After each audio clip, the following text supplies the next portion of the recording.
សេចក្តីជូនដំណឹងរបស់ក្រសួងធនធានទឹកនិងឧតុនិយមស្តីពីស្ថានភាពធាតុអាកាសនៅព្រះរាជាណាចក្រកម្ពុជាសម្រាប់ថ្ងៃទី9ខែធ្នូឆ្នាំ2025មានដូចតទៅ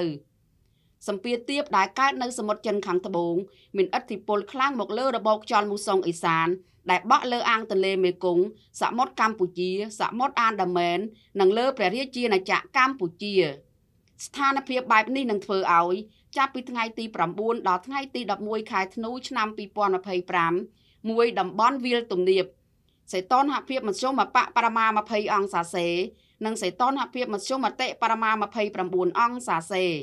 ខ្យល់បក់មកពីទិសឦសាននិងទិសបូរមានល្បឿនមធ្យម6ម៉ែត្រក្នុង1វិនាទីនិងមានខ្យល់កន្ត្រាក់ខេត្តបាត់ដំបងពោធិ៍សាត់កំពង់ឆ្នាំងសៀមរាបកំពង់ធំកំពង់ចាមត្បូងឃ្មុំព្រៃវែងកណ្ដាលតាកែវស្វាយរៀងនិងភ្នំពេញពុំមានភ្លៀងធ្លាក់ទេពីតំបន់ខ្ពង់រាបសីតុណ្ហភាពមធ្យមបរិមា16អង្សាសេនិងសីតុណ្ហភាពមធ្យមបរិមា28អង្សាសេខ្យល់បក់មកពីទិសឦសាននិងទិសបូរមានល្បឿនមធ្យម5ម៉ែត្រក្នុង1វិនាទីនិងមានខ្យល់កន្ត្រាក់ខេត្តកំពង់ស្ពឺប៉ៃលិនឧត្តរមានជ័យព្រះវិហារក្រចេះស្ទឹងត្រែងរតនគិរីមណ្ឌលគិរីជួរភ្នំដងរែកនិងតំបន់ជួរភ្នំក្រវាញពុំមានភ្លៀងធ្លាក់ទេ3តំបន់មាត់សមុទ្រសីតុណ្ហភាពមធ្យមបរិមា20អង្សាសេនិងសីតុណ្ហភាពមធ្យមបរិមា30អង្សាសេ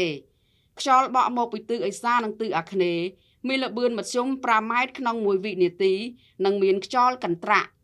ខេត្តកោះកុងព្រះសីហនុកំពតកែបនិងជួរភ្នំបូកគោពុំមានភ្លៀងធ្លាក់ទេរលកសមុទ្រមានកម្ពស់មធ្យមបរិមា0.50ម៉ែត្រនិងកម្ពស់មធ្យមបរិមា1.50ម៉ែត្រអាស្រ័យដោយបានជម្រាបជូនខាងលើសូមសាធារណជនទទួលជ្រាបជាព័ត៌មានសូមអរគុណ